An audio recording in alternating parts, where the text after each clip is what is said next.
सन्माननीय सदस्य रोहित दादा पवार. अध्यक्ष महोदय, आपल्या महाविकास आघाडी सरकारचे फायनान्स मिनिस्टर व आमच्या सर्वांचे नेते आदरणीय दादांनी काही दिवसापूर्वी अर्थसंकल्प मांडला आणि त्या अर्थसंकल्पाचं स्वागत करण्यासाठी आणि त्याच्यावर बोलण्यासाठी या ठिकाणी मी उभा आहे. अतिशय आर्थिक अडचणीच्या काळामध्ये हा अर्थसंकल्प जो आदरणीय दादांनी मांडला त्याच्यातून नक्कीच सर्वसामान्य लोकांचं हित हे जोपासण्याचा प्रयत्न त्या ठिकाणी केला गेला.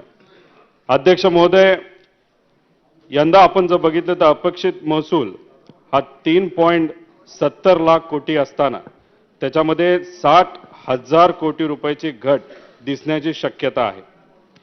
खरं तर काल विरोधी पक्ष नेते बोलत असताना त्यांनी पुरवणी मागण्याबद्दल खरंच भाष्य केलं. त्यांनी सांगितलं की 60,000 कोटी रुपयाची पुरवणी मागणी महाविकास आघाडी सरकार त्या ठिकाणी त्यांनी मान्य केली. पण हे करत असताना खरं तर या गोष्टी जेव्हा आम्ही ऐकत असतो तेव्हा आम्हाला आश्चर्य वाटतं की जेव्हा त्यांचा काळ होता तेव्हा भाजपचं सरकार होतं. पहिल्या 4 वर्षामध्ये त्यांनी 1,56,000 कोटी रुपयाचा पुरवणा मागण्या त्यावेळेस मांडल्या होत्या. तसं बघितलं तर विधिमंडळाच्या अंदाज समितीने त्याच्यावर चिंता सुद्धा व्यक्त केली होती. तेव्हा बॅलन्स शीटची जर साईज आपण बघितली ती सुद्धा 2,82,000 लाखाची फक्त होती. आणि अशा परिस्थितीमध्ये त्यावेळेस करोना नसताना सुद्धा त्यांनी एवढ्या मोठ्या प्रमाणात पुरवण्या मागण्या मांडल्या आणि काल भाषण करत असताना फक्त राजकीय हेतूतून विरोधी पक्षाच्या विरोधात बोलायचं म्हणून त्या ठिकाणी त्यांनी वक्तव्य केलं. हे होत असताना एक महत्त्वाची गोष्ट आपण समजून घेतली पाहिजे अध्यक्ष महोदय की जीएसटी भरपाईची कालावधी ही येत्या काळामध्ये आपल्याला वाढवावी लागेल. आदरणीय अजितदादांनी जीएसटी परिषदमध्ये ही मागणी केली. फार ठराविकच अर्थमंत्री त्या ठिकाणी होते आणि खास करून ते सर्व भाजप सोडून जे इतर पक्ष आहेत त्यांच्या त्या ज्या राज्यामध्ये त्यांची सत्ता त्या लोकांनी हा मुद्दा त्या ठिकाणी मांडला. खरं तर विरोधी पक्ष आणि आपण सर्वांनी मिळून हा विषय मांडला पाहिजे कारण जुलै 2022ला जीएसटीची जी भरपाई आहे जो फरक आहे ती मिळत होती ती त्या ठिकाणी बंद होणार आहे आणि त्याचा आकडा त्या ठिकाणी आपण बघितला तर तो 22,000 कोटी रुपये त्या ठिकाणी आहे. तर येत्या काळामध्ये या महाराष्ट्राचा विकास करायचा असेल तर तो निधी आपल्याला मिळणं तितकंच महत्त्वाचं आहे. अध्यक्ष महोदय, अजून एक गोष्ट आपण समजून घेतली पाहिजे. पेपरमध्ये आपण वाचलं असेल की केंद्र सरकारने एक नवीन कंपनी निर्माण केली. त्याच्यातून जे शासकीय जमिनी आहेत, शासकीय कंपन्या आहेत त्याच्यातून त्या ठिकाणी त्या विकल्या जातील आणि सगळा निधी त्या ठिकाणी आणला जाईल. आता तो त्यांचा निर्णय आहे, त्याचा विरोध त्या ठिकाणी आपण सर्वांनी केलाच. पण एक आपण समजून घेतलं पाहिजे की बीपीसीएल असेल, आरसीएफ असेल अशा केंद्रशासित कंपन्या आपल्या राज्यामध्ये आहेत.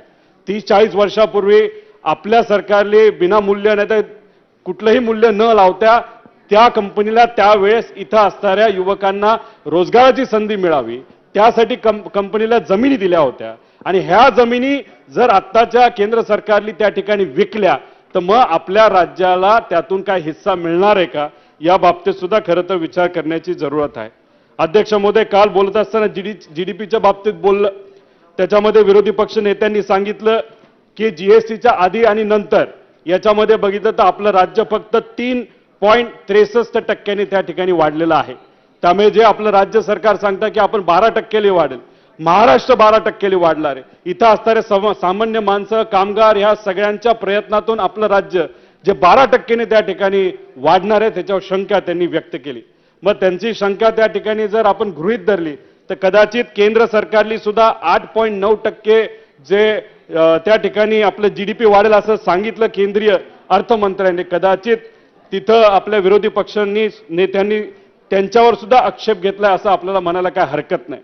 कारण का केंद्र वाढत असताना कोरोनाच्या आधी आणि नंतर त्याच्यामध्ये त्याची वाढ बघितली तर 1.25% आहे आणि आपण त्या ठिकाणी 3.63% वाढ होताना त्या ठिकाणी आपण बघू शकतो. अध्यक्ष महोदय, अजून एक गोष्ट आपण समजून घेतली पाहिजे. पर कॅपिटा इन्कम म्हणजे राज्याच्या एका नागरिकावर असणारं उत्पन्न जर आपण बघितलं तर बीजेपीच्या काळामध्ये त्या ठिकाणी ते जे होतं ते कुठेतरी 5 वर्षामध्ये 53,000 रुपये त्या ठिकाणी वाढलं. म्हणजे दरवर्षी बघितलं तर 10,643 रुपये त्या ठिकाणी वाढलेलं बघितलं. आणि आता महाविकास आघाडी सरकारच्या काळात आपण हे बघितलं तर पर कॅपिटा इन्कम हे 14,485 रुपये, म्हणजे करोना असताना सुद्धा एवढ्या रुपयाली त्या ठिकाणी वाढलेलं आपण सर्वांनी बघितलं. त्यामुळे काल जे भाषण विरोधी पक्षांचं त्या ठिकाणी झालं, खरं तर अभ्यासू होईल अशी आमची अपेक्षा होती, पण ते राजकीय जास्त झालं असं आमच्यासारख्याला त्या ठिकाणी बनायचं. एफडीआयच्या बाबतीत बोलायचं झालं तर अध्यक्ष महोदय, department of promotion of industry and internal trade हे केंद्र सरकारची संस्था आहे. गेल्या 2 वर्षात आपण बघितलं तर या देशामध्ये ऑक्टोबर 2019 ते डिसेंबर 2021 मध्ये 9,34,000 कोटी या देशामध्ये आले आणि त्याच्यामधले 26% हे महाराष्ट्रामध्ये त्या ठिकाणी आलं. आणि या डिपार्टमेंटच्या अंदाजानुसार आपलं राज्य हे अख्ख्या देशामध्ये 1 नंबरचं राज्य त्याच्यामध्ये आहे. त्यामुळे जे विरोधी पक्ष नेते त्या ठिकाणी म्हणतात की आपलं राज्य 3 नंबरला आहे, 3 नंबरला आहे, खरं तसं बघितलं तर 21-22 मध्ये गुजरात हे 3 नंबरला आहे. आपलं हक्काचं IIFC सेंटर जे आपल्या राज्यासाठी होतं, मुंबईसाठी महत्वाचं होतं, त्या IIFC सेंटर त्या ठिकाणी गुजरातला जाऊन सुद्धा त्या ठिकाणी गुजरातचा आकडा आपण जर बघितला तर त्या ठिकाणी तो 3 नंबरला आहे. अध्यक्ष महोदय, आपण FDI बद्दल बोललो, उद्योगच्या बाबतीत बोलायचं झालं तर एक्सपोर्टच्या बाबतीत सुद्धा खरं तर बोललं पाहिजे. त्याच्यामध्ये देशाच्या एकूण निर्यातीपैकी 16-17 मध्ये आपण 24% त्या ठिकाणी होतो. जेव्हा भाजपचं सरकार होतं शेवटच्या काळामध्ये आपण 20% त्या ठिकाणी आलो. करोनाचा काळ असताना सुद्धा 20-21 मध्ये आपण परत एकदा 22.7% त्या ठिकाणी वाढ झालेली आपण बघितली. या देशामध्ये जे 5 जिल्हे आहेत ज्याच्यामध्ये सगळ्यात जास्त एक्सपोर्ट होतं त्याच्यामध्ये मुंबई उपनगर, पुणे हे 3 जिल्हे आपल्या महाराष्ट्रातले आहेत. अध्यक्ष महोदय, इंजिनिअरिंगच्या बाबतीत बोलायचं झालं तर फक्त पुण्यातूनच 26,000 कोटी रुपयाचे इंजिनिअरिंग प्रॉडक्ट जे आहेत ते त्या ठिकाणी आपल्या भारतातून एक्सपोर्ट होतात. मग मला हे एक विचारायचंय की काल विरोधी पक्ष असतील, काही विरोधी पक्षातले आमदार असतील, त्या ठिकाणी बोलत असताना निधी हा मुंबईला आला, पुण्याला आला.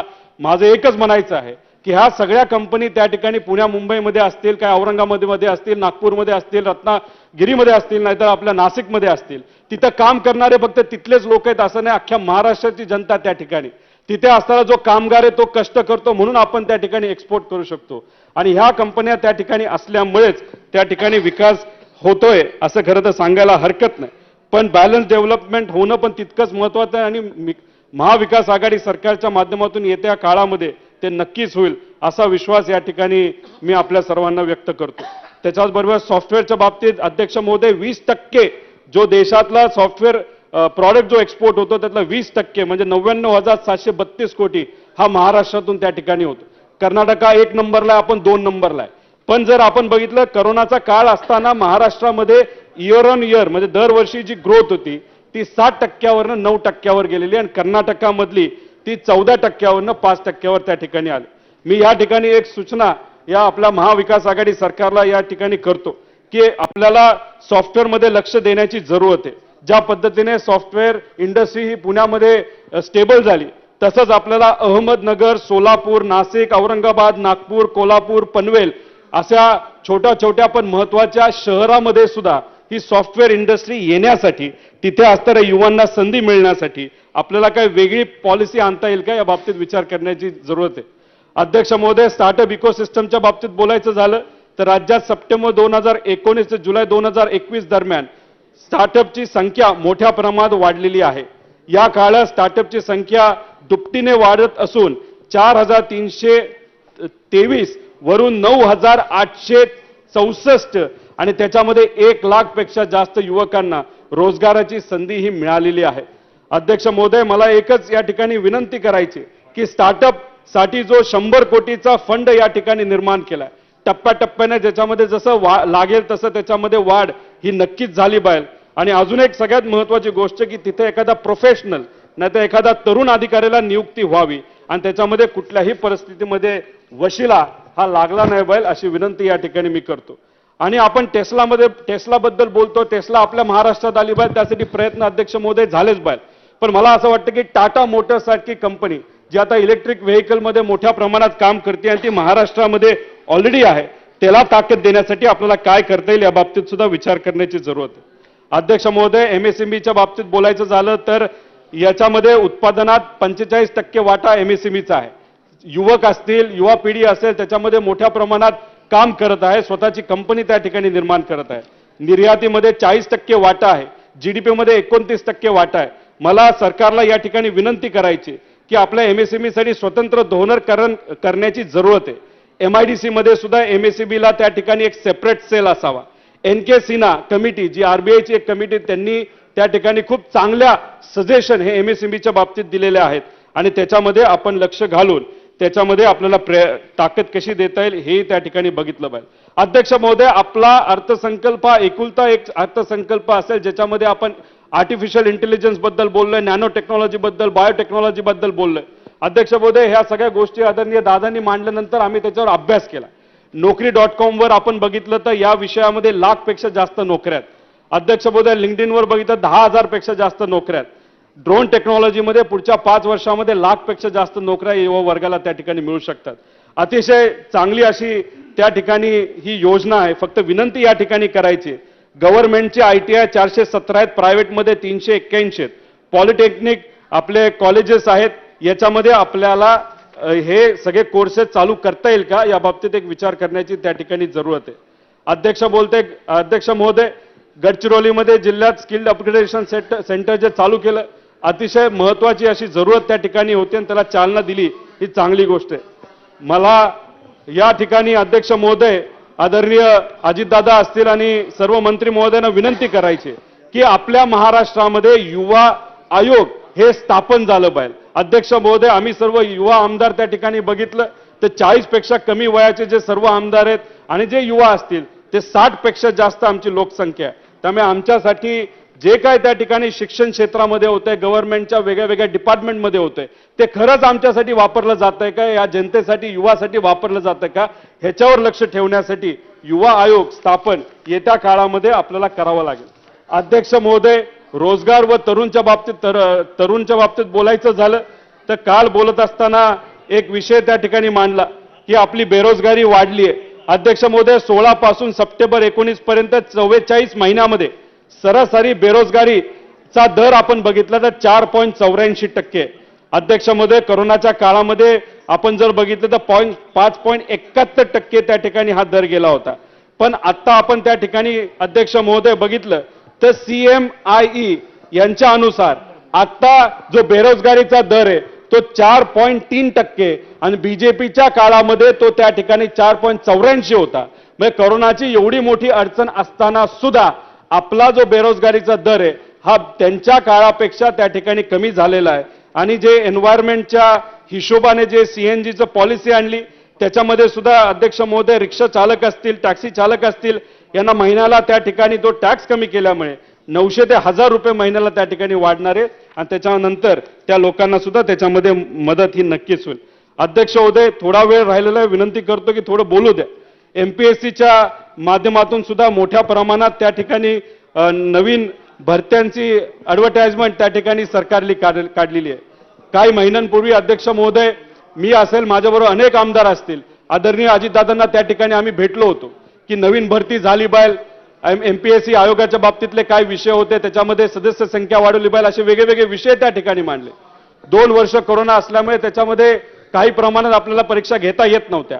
पण दादांनी लक्ष घातल्यानंतर, अधिकाऱ्यांना बोलवल्यानंतर, सरकारी लक्ष घातल्यानंतर गेल्या काही महिन्यांमध्ये मोठ्या प्रमाणात त्या ठिकाणी नोकरी जे MPSCच्या माध्यमातून नवीन जी संधी त्या ठिकाणी मुलांना देण्यात त्यासाठी ॲडव्हर्टाइजमेंट निघालेली आहे. अध्यक्ष महोदय, एक महत्त्वाचा मुद्दा या ठिकाणी मांडायचा आहे की केंद्र सरकारच्या ज्या नोकऱ्या असतात त्याच्यामध्ये IAS सोडून IBPS, RRB म्हणजे रेल्वे याच्यामध्ये सुद्धा मोठ्या प्रमाणात नोकऱ्या दिल्या जातात.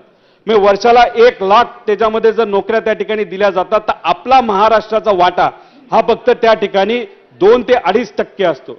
अध्यक्ष महोदय, हा विषय आम्ही आदरणीय दादांबरोबर घेतला, उदय सामंत साहेबांबरोबर घेतला, आम्ही चर्चा केली. एक चांगली गोष्ट आहे की त्याच्यामध्ये सकारात्मक भूमिका ही राज्य सरकारने घेतलेली आहे. महाराष्ट्रामध्ये प्रत्येक जिल्ह्यामध्ये पॉलिटेक्निकचं कॉलेज आहे, तिथे इन्फ्रास्ट्रक्चर आहे, पण त्याचा वापर हा संध्याकाळच्या वेळेस त्या ठिकाणी होत नाही. अध्यक्ष महोदय, आम्ही जेव्हा दिल्लीला गेलो होतो त्या ठिकाणी मुलांना भेटलो, त्याचं सगळ्यांचं म्हणणं आहे की IAS अधिकारी होण्यासाठी आम्हाला त्या ठिकाणी जावं लागतं. मग मला या सरकारला विनंती करायची की हे सर्व जे पॉलिटेक्निक आहेत त्या विभागाच्या अंतर्गत आपल्याला केंद्र सरकारच्या ज्या ज्या नोकऱ्या असतात त्याच्यामध्ये आपला आकडा जो 2 ते 2.5% आहे त्याच्यामध्ये अजून जास्त संख्या कशी वाढवता येईल आणि 30-30 हजार लोक मुलं महाराष्ट्रातली मुलं त्याच्यामध्ये कसे जातील यासाठी आपल्या सर्वांना प्रयत्न करायचे. अध्यक्ष महोदय, एक अजून एक गोष्ट या ठिकाणी नमूद करायची. मी खरं तर आव्हाड साहेबांचं या ठिकाणी स्वागत करतो की त्यांनी त्यांची भरती TCSच्या मदतीने त्या ठिकाणी केली. खरं तर हेल्थ डिपार्टमेंटली सुद्धा TCS नाही तर अशा एजन्सीच्या थ्रूच खरं तर भरती केली पाहिजे.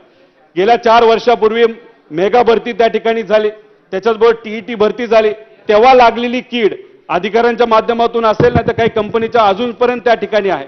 फक्त फरक एवढाच आहे, या सरकारला जेव्हा कळालं की एखादी चुकीची गोष्ट घडतीये त्यांनी लगेचच त्या ठिकाणी ती भरती थांबवली. पण आधीच्या सरकारने रेटून त्या ठिकाणी ती भरती नेली आणि अनेक लोकांवर त्या ठिकाणी अन्याय झाले. मला अध्यक्ष महोदय या ठिकाणी एवढंच सांगायचं की याच्या पुढे ज्या कुठल्या भरत्या होते ते चांगल्या यंत्रणेच्या माध्यमातूनच व्हावा आणि प्रयत्न करून MPSCच्या माध्यमातून जास्तीत जास्त भरती कशी होईल यासाठी आपल्याला त्या ठिकाणी प्रयत्न करायचे. फक्त एवढंच आहे की ज्या मुलांनी त्या ठिकाणी फी असेल नाही तर वेगळा खर्च त्या ठिकाणी त्यांनी केला असेल ट्रान्सपोर्टमध्ये वगैरे, तो आपल्याला परत त्या युवकांना कसं देता येईल या बाबतीत बघण्याची जरूरत आहे. त्याच्यामध्ये बार्टी असेल, सारथी असेल, महाज्योती असेल, याच्यासाठी फार कमी प्रमाणात निधी त्या ठिकाणी आधीच्या सरकारमध्ये दिला जात होता. 100 कोटी त्या ठिकाणी दिला जात होता. आत्ताच्या सरकारने तसं बघितलं तर बार्टीसाठी 450 कोटी रुपये निधी त्या गेल्या 2-3 वर्षामध्ये दिला आणि सारथी आणि महाज्योतीसाठी 250 कोटी त्या ठिकाणी दिलेला आहे. त्याचा योग्य असा वापर होऊन सामान्य लोकांच्या मुलांना त्याचा फायदा होईल अशी आशा या ठिकाणी करतो. आरोग्याच्या बाबतीत अनेक लोक बोललेली आहेत, मी जास्त बोलून त्याचा वेळ घेणार नाही. फक्त एक गोष्ट या ठिकाणी अध्यक्ष महोदय सांगतो की केंद्र सरकारची जी योजना आहे ज्याच्यामध्ये प्रधानमंत्री जन आरोग्य योजनेचा फायदा हा जेव्हा पार्लमेंटमध्ये हा विषय विचारला तेव्हा अख्ख्या भारतामध्ये 5 लाख लोकांना एका वर्षामध्ये फायदा झाला. पण आपल्या महात्मा फुले आरोग्य जीवनदायी योजनेच्या अंतर्गत आपल्या महाराष्ट्रामध्ये एका वर्षामध्ये 6 लाख पेक्षा जास्त लोकांना त्याचा फायदा झाला. त्यामुळे अध्यक्ष महोदय, राजकीय भाषण करायचं असेल तर आपण काही बोलू शकतो, पण जे बोलायचं ते योग्यच बोलायचं असं मला वाटतं. आणि आरोग्य विभागाच्या अंतर्गत नवीन हॉस्पिटल, कॅन्सर, किडनी, टेलिमेडिसिन याच्यावर पण मोठ्या प्रमाणात खर्च केला जाणार आहे. त्याचे स्वागत आपण सर्वांनी नक्कीच केलं पाहिजे. अध्यक्ष महोदय, काल बोलत असताना आकडेवारीबद्दल बोलायचं झालं तर असं सांगण्यात आलं की महाराष्ट्रामध्ये मृत्यू जो कोरोनाच्या काळामध्ये झाला तो लपवला गेला. अध्यक्ष महोदय, माझ्या नगर जिल्ह्यातल्या काही लोक जी पुण्यामध्ये ऍडमिट होती तर त्या ठिकाणी नगरमधून त्यांनी रजिस्ट्रेशन केलं तर ते रिजेक्ट झालं. कारण का पुण्यामध्ये जर एखाद्याचा मृत्यू झाला असेल, दुर्दैवी मृत्यू झाला असेल तर तिथं रजिस्ट्रेशन व्हावं असं सांगण्यात आलं होतं. अध्यक्ष महोदय, संपूर्ण जर मृत्यू झाला तो 1,43,000 झाला. जे अर्ज आले 238 आले. छाननी झालेले अर्ज 223 होते. त्याच्याच बरोबर स्वीकार झालेले अर्ज 1,54,000 होते. त्याच्यामध्ये कुठेतरी 7.5% अर्ज जास्त आले असं आपल्याला म्हणता येईल. पण हे जर आपण गुजरातच्या बाबतीत बोलायचं झालं तर हाच 7% आकडा आपला राज्याचा आहे. तो त्या ठिकाणी 60% आकडा हा त्या ठिकाणी म्हणजे लपवलं कुणी तर हे आपण लपवलं नाही, पण भाजप शासित जे इतर राज्य आहेत त्याच्यामध्ये मोठ्या प्रमाणात त्या ठिकाणी ते लपवलेलं आपण बघू शकतो. अध्यक्ष महोदय, या ठिकाणी मी आदरणीय दादांना आणि या राज्य सरकारला विनंती करेल, आशा सेविका असेल, अंगणवाडी सेविका असेल, त्यांच्या मानधनाच्या बाबतीत आपल्याला विचार हा नक्कीच करावा लागेल. तसंच पोलीस कर्मचाऱ्यांच्या बाबतीत सुद्धा राहण्याची व्यवस्था असेल, नाहीतर त्या ठिकाणी त्यांना रिटायरमेंट झाल्यानंतर एखादं चांगलं घर असेल त्याच्यासाठी आत्ताच एखादी काही सेवा आपल्याला देता येईल का या बाबतीत विचार करण्याची त्या ठिकाणी जरूरत आहे. अध्यक्ष महोदय, कामकाज संपेपर्यंत वाढवण्यात येत आहे. अध्यक्ष महोदय, आपण पोलिसांच्या बाबतीत जे काही नवीन भरती त्या ठिकाणी होणार आहे, काल आदरणीय होम मिनिस्टर झालं 2 मिनिटं अध्यक्ष महोदय की आदरणीय होम मिनिस्टर साहेबांनी सांगितलं की नवीन भरती होणार आहे.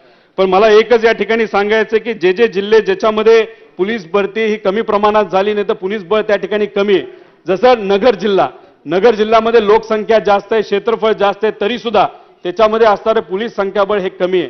तिथं नगर जिल्ह्यामध्ये राहणाऱ्या पोलिसांना राहण्याची व्यवस्था सुद्धा येत्या काळामध्ये अध्यक्ष महोदय ही करावं लागेल. अध्यक्ष महोदय, आरोग्याच्या बाबतीत बोलत होतो म्हणून युक्रेनचा विषय त्या ठिकाणी आला. जी 1200 मुलं महाराष्ट्रातली युक्रेनमध्ये त्या ठिकाणी शिकण्यासाठी गेली होती, त्यांना आपल्याला इथं काय मदत करता येईल का जेणेकरून त्यांचं शिक्षण हे पुढे आपल्या त्या ठिकाणी देता येईल. अध्यक्ष महोदय, नीटच्या बाबतीत आपण अख्ख्या देशामध्ये आपला आकडा बघितला तो अतिशय कमी आहे.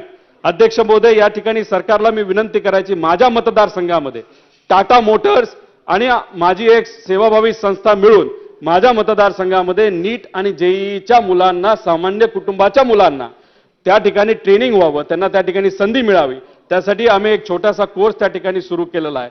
228 मुला-मुलींना त्याच्यामध्ये संधी दिली जाणार आहे.